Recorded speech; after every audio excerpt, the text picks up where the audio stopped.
మోకాళ్ల నొప్పులు, gas, gut health వంటి సర్వ రోగాలకు నివారణి అరుణ యోగా ఆముదం. అండ్ తనుజ గారిది మీది కూడా బాండింగ్ కానీ ఆ రిలేషన్ కూడా చాలా క్యూట్గా భలే అనిపించేది. తన కోసం ప్రోటీన్ ఇది ఇవ్వడం కానీ, తన కోసం మీరు టాస్క్లు ఇవ్వడం కానీ, ఇమ్యూనిటీ ఇవ్వడం కానీ, అండ్ ఆ సపోర్టింగ్ సిస్టమ్ కానీ, ఇమాన్యుయల్ ఏమైనా అంటే నాన్న చూడండి నాన్న ఎలా అంటున్నాడు అని తను అడగడం కానీ, ఇదంతా అంటే మీ టోటల్ ఓవరాల్ జర్నీలో అంటే అరే ఒక డాటర్ అండ్ ఫాదర్ రిలేషన్ ఇలా ఉంటే బాగుంటుంది కదా అన్న ఫీల్ అందరి డాటర్స్ ఇప్పుడు తను ఏమైందంటే, ఇప్పుడు ఒక స్టేజ్కి వచ్చిన తర్వాత బిగ్ బాస్ హౌస్ లో ఒక స్టేజ్కి వచ్చిన తర్వాత తనుజాకి నాకు పడిపోతే ఇంక అప్పుడు ఫాదర్ డాటర్ కాదు కదండి, ఇది కంటెస్టెంట్స్ కదా. తను నా మీద గెలవడానికి ఆడాలి, నేను తన మీద గెలవడానికి ఆడాలి. ఆ స్టేజ్కి వచ్చేస్తున్న దీంట్లో కూడా నేను ఎక్కడ ఇంకా కనెక్ట్ అయిపోయి ఉండిపోయాను తన దగ్గర. అదే కదా, నేను అందుకనే ఆ రోజు పాయింట్స్ ఇస్తున్నప్పుడు బర్స్ట్ అవడానికి రీజన్ ఏంటంటే, ముందు నేను అడిగినప్పుడు ప్లీజ్ నాకు సపోర్ట్ తక్కువ ఉంటుంది, నన్ను సుమన్ని ఎక్కువ టార్గెట్ చేస్తున్నారు, నువ్వు నా సైడ్ నిలబడితే నేను ఈ గేమ్లో ఉంటాను, ఎందుకంటే హైయెస్ట్ పాయింట్స్లో ఉన్నాను నేను, నువ్వు నిలబడితే నేను గేమ్ ఆడడానికి అవుతుంది. ఇప్పుడు నేను 2 గేమ్లు నన్ను తీసారంటే నేను కిందకి వెళ్ళిపోతాను నేను అని చెప్పంటే, లేదు నేను ఇమాన్యుయల్కి సపోర్ట్ చేస్తాను, ఇమాన్యుయల్ స్టాండ్ తీసుకున్నాడు అని చెప్పాను. అది తన గురించి ఏం కంప్లైంట్ చేయట్లా, అంటే నేను ఎందుకు బాధపడాల్సి వచ్చిందో. సో అలా అనేసేటప్పటికి కొద్దిగా బాధపడ్డా. కళ్యాణ్ దగ్గరికి వెళ్ళి, ఎందుకంటే కళ్యాణ్ తనే క్లోజ్గా ఉంటున్నారు, కళ్యాణ్ దగ్గరికి వెళ్ళి ఎక్స్ప్రెస్ చేశా. కళ్యాణ్ ఓకే తను అలా అనొచ్చు, పని ఎప్పుడు నేను గేమ్ గురించి అయితే నేను రిలేషన్ మెయింటైన్ చేయలేదు. నిజంగా జెన్యున్గానే తను నేను నాన్న అన్నందుకు డాటర్లా చూస్తాను. నాన్న అంటే వద్దు, నువ్వు నాన్నని పిలవద్దు అని చెప్పి పిలిచేంత క్యారెక్టర్ కాదు, వద్దు నన్ను అలా పిలవద్దని చెప్పే క్యారెక్టర్ కాదు నాది అని నేను బాధపడే చెప్పాను. సరే నెక్స్ట్ నేను పాయింట్స్ ఇవ్వాలి ఎవరికొరకు, నేను ఎలిమినేట్ అయిపోతాను. అప్పుడు నాకు హెల్ప్ చేయని అమ్మాయికి నేను ఎందుకు చేయాలని క్వశ్చన్ అయితే వస్తుంది మైండ్లో. ఇమాన్యుయల్ కానీ సంజన గారికి కూడా చేద్దాం అని చెప్పి నేను అంతకుముందు సుమనన్ని ఇచ్చిన పాయింట్స్ సంజన గారికి ఇవ్వడానికి రీజన్ ఏంటంటే, ఆడియన్ రిక్వెస్ట్, ఓట్లు అడిగే రిక్వెస్ట్ అందరికి అవకాశం దొరికింది, సుమన్కి సంజన గారికి తప్ప. వాళ్ళిద్దరు కూడా రావాలని చెప్పి నా ఆలోచన. అందరూ బయటికి వెళ్ళారు వాళ్ళిద్దరు తప్ప. సుమన్ ఈ లోపల బయట వచ్చేసాడు, గేమ్ నుంచి బయటకు వచ్చాడు. అట్లీస్ట్ సంజన గారికి ఇద్దాం, ఎందుకంటే ఆవిడ లీస్ట్లో ఉంది, ఆవిడ అందుకోలేరు. ఆ పాయింట్స్ ఇవ్వడం వల్ల ఏంటంటే ఆవిడ కూడా తనుజతో పాటు బయటకు వెళ్ళే అవకాశం దొరికింది. కానీ వేరేస్ మళ్ళీ నేను గేమ్లోకి వచ్చిన తర్వాత సంజన గారికి ఇస్తే మళ్ళీ సంజన గారు ఒకవేళ టాప్ 5లోకి వెళ్తే నాకు ఇబ్బంది అవుతుందని చెప్పి అక్కడ ఆపేసి ఇమాన్యుయల్కి ఇద్దామా తనుజకి ఇద్దామని చెప్పి ఆలోచిస్తే మైండ్ ఏమో ఇమాన్యుయల్కి ఇమ్మని చెప్తుంది, హార్ట్ ఏమో తనుజకి ఇమ్మని చెప్తుంది. ఆ స్ట్రగుల్లోనే వచ్చిన కన్నీళ్ళు అది. నేను అప్పుడు ఇమాన్యుయల్కి వెళ్ళి తనుజకి ఇచ్చేసాను పాయింట్స్. అందుకనే కొన్ని విషయాల్లో మన గేమ్ అక్కడ బిగ్ బాస్ అనేది మన మైండ్, మన ఫిజికల్ టాస్క్తో పాటు మైండ్తో ఆడాల్సిన గేమ్. కానీ చాలా సందర్భాల్లో నా హార్ట్ నా మైండ్ని డామినేట్ చేస్తుంది హౌస్లో. అవి ఓడిపోయి ఉండొచ్చు, గెలవలేకపోయి ఉండొచ్చు, బట్ నేనైతే జెన్యున్గా ఉన్నాను, ఎవరితోటైతే రిలేషన్స్ ఉన్నానో వాళ్ళతో జెన్యున్గా ఉన్నాను అనే సాటిస్ఫాక్షన్ అయితే నాకు ఉంది. సూపర్. సో ఇంతకీ మరి ఎవరు గెలుస్తున్నారు అనుకుంటున్నారు, తనుజానా కళ్యాణా? ఇద్దరికి ఛాన్స్ ఉందండి. నేను మొన్న బజ్లో కూడా అదే చెప్పా, ఇద్దరికి ఛాన్స్ ఉంది. ఇద్దరికి ఫస్ట్ ప్లేస్ ఇచ్చాను నేను. తనుజాకి ఫస్ట్ ప్లేస్ ఇచ్చాను, కళ్యాణ్కి ఫస్ట్ ప్లేస్ ఇచ్చాను. ఎలిమినేట్ అయ్యి హోస్టార్గా పక్కన ఉన్నప్పుడు తనుజా నువ్వు కప్పు తీసుకురావాలని చెప్పి తనుజాకి నేను చెప్పాను. నేను తనుజా నువ్వు కప్పు తీసుకొస్తే నేను ప్రౌడ్గా ఫీల్ అవుతా అని చెప్పాను. కానీ ఇక్కడికి వచ్చిన తర్వాత బస్ దగ్గరకు వచ్చిన తర్వాత ఇద్దరికి ఫస్ట్ ప్లేస్ ఇచ్చాను. కానీ ఆయన యాంకర్ పర్టికులర్గా ఒకరి పేరు చెప్పాలని చెప్పి అనడానికి నేను చెప్పడానికి కారణం ఏంటంటే, 360 degreesలో ఆలోచిస్తే ఇద్దరు ఫైటర్సే. తను ఫైట్ చేసింది ఫస్ట్ నుంచి, కళ్యాణ్ కూడా తను కామ్ అండ్ కంపోజ్డ్ ఆడుకుంటూ వచ్చాడు. లేకుండా వాళ్ళిద్దరిలో ఆ పొటెన్షియల్ లేకుండా ఎందుకు ఈ వీక్ వరకు వస్తారు? తను మంచి టాస్క్లు గెలిచింది, తిను కూడా టాస్క్లు ఆడి ఫినాలే టికెట్ తీసుకున్నాడు, దానికి ముందు క్యాప్టెన్ అయ్యాడు.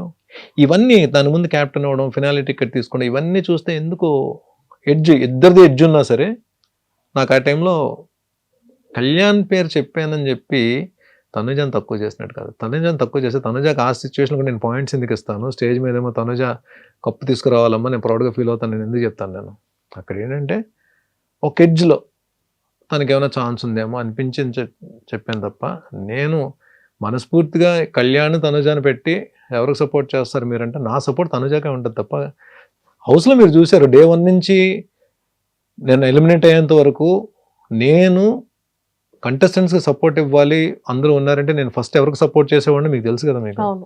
అర్జున్ మీరే చూశారు కదా, నేను ఇమ్యూనిటీ తనకే ఇచ్చాను, టాస్క్ ఆడిని తను గెలిపించి సేఫ్లో పెట్టాను. ఒక్కొక్కసారి మీరు లాస్ట్ మినిట్లో కూడా లాస్ట్ వచ్చేసే ముందు కూడా పాయింట్స్ తనకే ఇచ్చాను. అది ఏంటంటే సపోర్టర్స్ గబుక్కున తను సపోర్ట్ చేసే వాళ్ళు తీసుకోలేకపోవచ్చు, కానీ వర్డ్స్ వేరు యాక్షన్స్ వేరు. కళ్యాణ్ విషయంలో వర్డ్ వచ్చి ఉండొచ్చు, కానీ యాక్షన్ నేను చేసిన యాక్షన్ మాత్రం తనుజాలోనే కనబడుతుంది. చూడండి, తనుజ విషయంలోనే కనబడుతుంది. సార్ రీతు గారు ప్రెస్ మీట్ లో బయటకు వచ్చిన తర్వాత ఇంతమంది కంటెస్టెంట్స్ లో మీకు ఎవరు ఫేక్ అనిపించారు అనగానే భరణి గారు అన్నారు. హౌస్లో ఉన్నప్పుడు అన్నది అని చెప్పండి, అది తను ఎలాగా డెమోని గెలిస్తే బాగుంటుంది అని చెప్పి ఆలోచించే వ్యక్తి కాబట్టి ఆ అంటే తనకు నా మీద పర్సనల్గా ఏమి ఉండదు అన్నది అని చెప్పి ఒకవేళ అది అన్నది నిజమైతే డెమోని గెలవాలి అన్న ఆలోచనతో చెప్పిన మాట అయ్యి ఉంటుంది, కానీ దాని గురించి నేను పెద్ద అయినా ఫ్యామిలీ వీక్ అప్పుడు అందరూ వచ్చారు కదా, వాళ్ళ మదర్ కూడా వచ్చారు. వాళ్ళ మదర్ వచ్చినప్పుడు నేను వెళ్ళి నమస్తే అమ్మా అని చెప్పిన భరణి గారు నేను మీకు పెద్ద ఫ్యాన్ అండి చీలాసో స్రవంతి నుంచి అని చెప్పి అన్నారు. ఆవిడ అంత బాగా మనల్ని రిసీవ్ చేసుకుని అంత రెస్పెక్ట్గా మాట్లాడినప్పుడు రీతుది ఏమన్నా అలాంటివి మాట్లాడినా సరే మనం దాన్ని పెద్ద పట్టించుకోవాల్సిన అవసరం లేదు. బట్ రీతు పర్సనల్గా ఏమి ఉండదని నేను చెప్పి అనుకున్నాను. నాకైతే తన మీద పర్సనల్గా ఏమీ లేదు. తను ఒక హౌస్లో ఉన్నంతసేపు కంటెస్టెంట్గా చూశాను, ప్లస్ తను ఎక్కడో నాకు దూరంగా ఉన్నప్పుడు కూడా నేనే దగ్గరగా ఉండి, ఎందుకంటే తను కూడా అంటే మీరు వచ్చే ముందు కూడా స్టేజ్ మీద కూడా బర్నన్నా అని చెప్పాను, అది బర్నన్నా అని చెప్పింది. అన్న అని చెప్పే తన నోట్లోంచి వచ్చేది. అలాంటప్పుడు తను అంటే ఏం మాట్లాడినా తన గురించి పెద్దగా మనం అన్న అని పిలిచిన అమ్మాయి గురించి మనం ఎందుకంటే తను ఏమైనా మాట్లాడినా తెలియకైనా మాట్లాడినా మనం దాని గురించి సీరియస్గా తీసుకోవాల్సిన అవసరం లేదు. బయట మళ్ళీ ఇప్పుడు ఎవరెవరి గురించి కామెంట్స్ చేసుకున్నా సరే ఎండ్ ఆఫ్ ద డే ఏదో ఒక రోజు తను నేను కలిసి వర్క్ చేయాల్సి వస్తుంది కదా, ఎక్కడో ఏదో ప్రాజెక్ట్ వర్క్ చేయాల్సి వస్తుంది కదా. అలా తను కనిపించినప్పుడు నేను మనస్ఫూర్తిగా పలకరించాలి, తను కూడా మనస్ఫూర్తిగా పలకరించాలి. ఇవన్నీ జస్ట్ పార్ట్ ఆఫ్ గేమ్ అండి, మనం దాని. సూపర్. అండ్ స్టేజ్ మీదకి వచ్చేసేటప్పటికి అంటే యమదొంగలో డైలాగు లీలగా అంత పెద్ద డైలాగ్ని ఒక సింగిల్ టేక్లో అంత స్ట్రాంగ్గా చెప్పేశారు సార్ కదా. రష్మిక గారు కూడా హార్ట్ని ఇలా ఇచ్చారు మీకు. వచ్చిందా? వచ్చింది. ఎక్కడ పెట్టారు హార్ట్ని? ఎక్కడ పెట్టుకున్నారు? హార్ట్ని ఎక్కడ పెడతామండి? హార్ట్ని మనం ఆవిడ ఏంటంటే అది ఆర్టిస్ట్గా ఆవిడ ఎక్కడో ఇంప్రెస్ అయ్యారు, ఇంప్రెస్ అయ్యి ఇచ్చిన కాంప్లిమెంట్ అది. బట్ సార్ కూడా హోస్ట్ సార్ కూడా భరణి ఫెంటాస్టిక్ భరణి అని చెప్పాను. అంటే నాగ్ సార్ చాలా ఈ స్కిట్స్ చేస్తున్నప్పుడు చాలా సార్లు నాగ్ సార్ నన్ను కాంప్లిమెంట్స్ ఇచ్చారు. లక్కీగా మంచి స్కిట్స్ పడ్డాయి.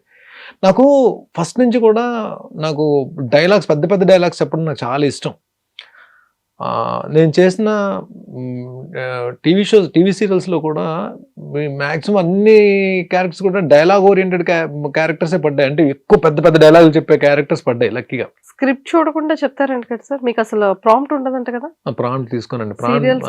సీరియల్స్ కూడా నేను ప్రాంప్ట్ తీసుకోలేదు. ఇది అంటే నేను ఫస్ట్ వర్క్ చేసిన ఆర్టిస్టులు మేబీ అది వాళ్ళ ఇన్ఫ్లుయెన్స్ పడిందేమో. కౌశిక్ ఒకడు, హరిత గారు, వీళ్ళెవరు కూడా ప్రాంప్టింగ్ తీసుకునే ఆర్టిస్టులు కాదు వీళ్ళు. సో ఆ ప్రాంప్టింగ్ తీసుకోకుండానే వర్క్ చేయడం అలవాటైంది. అది సినిమాలోకి వచ్చేటప్పుడు అది మనకి హెల్ప్ అవుతుంది. సినిమాలో ప్రాంప్టింగ్ ఉండదు కదా, మాక్సిమం ఉండదు ప్రాంప్టింగ్. సో మనకి అది హెల్ప్ అవుతుంది మనకి. సో అదే అలాగే నేను ఆ డైలాగ్ అప్పటికప్పుడు అనుకుని చెప్పిన డైలాగ్. బట్ అది అప్పటికీ నాకు ఎక్కడో చిన్న డిసాటిస్ఫాక్షన్ ఉంది. అంటే ఆ ఫ్లో అన్నది ఎక్కడో చిన్నది మిస్ అయింది అనిపించింది నాకు. బట్ అంటే ఇంకొంచెం టైం దొరికితే ఇంకొంచెం బాగా కమాండబుల్గా చెప్తాను, కానీ ఆ ఎండ్ నాకు నచ్చింది. ఎండ్ రియాక్షన్ అయితే నాకు నచ్చింది. డైలాగ్స్ అయితే బాగానే చెప్తాను అనుకుంటున్నా. అది వర్కౌట్ అయింది అక్కడ. సూపర్. అది చాలా బాగుంది. అండ్ అందరూ ఇంప్రెస్డ్ అయ్యారు.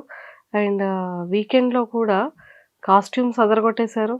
నాకు హౌస్లోకి వెళ్ళిన తర్వాత బయట నుంచి ఏం సపోర్ట్ ఉందో నాకు తెలియదండి నిజంగానే.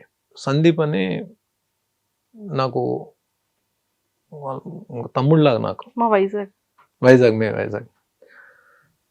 సో తను ఆ తమ్ముడు ఒక 2 తమ్ముళ్ళు పరిచయం చేశాడు. పాపం నేను వచ్చిన దగ్గర నుంచి వాళ్ళే చూసుకున్నారు ఇద్దరు. అసలు ఏం చేశారు, ఎలాగా నన్ను ప్రమోట్ చేశారు, ఎలాగ నన్ను హైలైట్ చేశారు కూడా నాకు తెలియదు. నాకు కానీ బయటకు వచ్చిందో తెలిసింది. వాళ్ళిద్దరూ అంటే నాకు ఇప్పుడు సొంత తమ్ముళ్ళ కన్నా ఎక్కువైపోయారు వాళ్ళు. అంటే మీరు ఒక టార్చర్ ఉంటారు సార్. నాట్ నవీన్ గాని రామ్కి, నవీన్ బ్రో చాలా కూల్ అన్నమాట. నవీన్ అండ్ రామ్కి సందీప్ పరిచయం చేసిన ఇద్దరు. నాకు బిగ్ బాస్ హౌస్ లోంచి బయటకు వచ్చిన ఇప్పుడు ఏమైపోద్ది, ఇప్పుడు ఓకే సందీప్ ఇద్దరు అప్ చెప్పాడు నాకు, వీళ్ళిద్దరి మీద బాధ్యత పెట్టాను, వీళ్ళు ఏం చేశారో తీసి పక్కన పెడితే తమ్ముళ్ళలాగా నాకు వర్క్ చేసి పెట్టారు. సో వీళ్ళిద్దరూ ఏం చేశారో పక్కన పెడితే బిగ్ బాస్ నుంచి బయటకు వచ్చిన తర్వాత సరే థ్యాంక్ యూ సో మచ్ అని చెప్పి ఒక మాట చెప్పేసి మళ్ళీ ఎప్పుడైనా కలుద్దాము సందీప్తో మాట్లాడదాం అని చెప్పి అనుకునే క్యారెక్టర్లు కాదు వాళ్ళిద్దరు సొంత తమ్ముళ్ళ కన్నా ఎక్కువైపోయారు నాకు ఇప్పుడు. అంటే బిగ్ బాస్ అని తీసి పక్కన పెడితే ఇప్పుడు బిగ్ బాస్ వరకు నేను ముందు చేసిన జర్నీ, బిగ్ బాస్ తర్వాత చేసిన జర్నీ అన్నది ఎక్కడో దగ్గర మా అన్నకి ఇంకా మంచి క్యారెక్టర్స్ రావాలి, మా అన్న ఇంకా పెద్ద పెద్ద మూవీస్లో ఇంకా పెద్ద క్యారెక్టర్లు చేయాలి, వెబ్ సిరీస్ క్యారెక్టర్లు చేయాలని చెప్పి నాకన్నా ఎక్కువ తాపత్రయపడుతున్నారు వాళ్ళు. ఒక జెన్యూన్గా ఒక వ్యక్తి ఎవరైనా మనకు పరిచయం మనకు ఫ్రెండ్ అయినా సరే, ఇప్పుడు ఇంత తక్కువ టైంలో బిగ్ బాస్కి వెళ్ళే ముందే పరిచయం అయింది నాకు 4 months ముందు హార్డ్లీ. అంటే బిగ్ బాస్కి వెళ్ళి ఒక 15 రోజులు ముందు పరిచయం. ఈ 3-4 monthsలో నిజంగా వాళ్ళిద్దరూ బయటకు వచ్చిన తర్వాత మీరిద్దరే ఇంత చేశారా, మీరిద్దరూ ఉండి నన్ను ఇంతలా తీసుకెళ్లారా అని చెప్పి నాకు ఆశ్చర్యం వేసింది. అంటే నిజంగానే సొంత తమ్ముళ్ళు అయినా సరే ఎక్కడో దగ్గర బద్దకించేవారేమో తప్ప వీళ్ళు డే అండ్ నైట్ కూర్చొని ఇద్దరు వర్క్ చేశారంటే నేను అదే చెప్తా.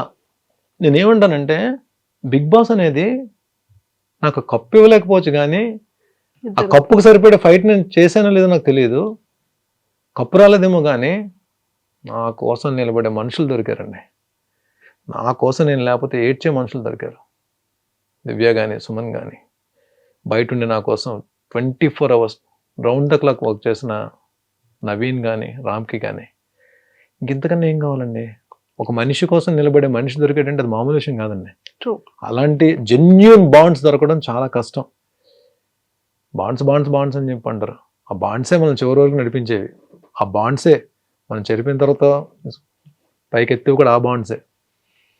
ఇక్కడ బాండ్స్ అని పేరు పెడతాం కానీ ఆ బాండ్స్ లేకపోతే మనిషి లేడు కదండి. బంధాలు లేకపోతే మనిషి ఎక్కడ ఉన్నాడండి, బంధాలు లేకపోతే మనిషి జీరో. ఇప్పుడు ఆ బంధాలే కదా నేను లోపల ఉన్నా సరే ఇంత పనిచేసే నా కోసం. ఆ ఇద్దరు ఏముంది, చిన్నపిల్లలు ఇద్దరు ఇప్పుడిప్పుడే కెరీర్ స్టార్ట్ అయింది.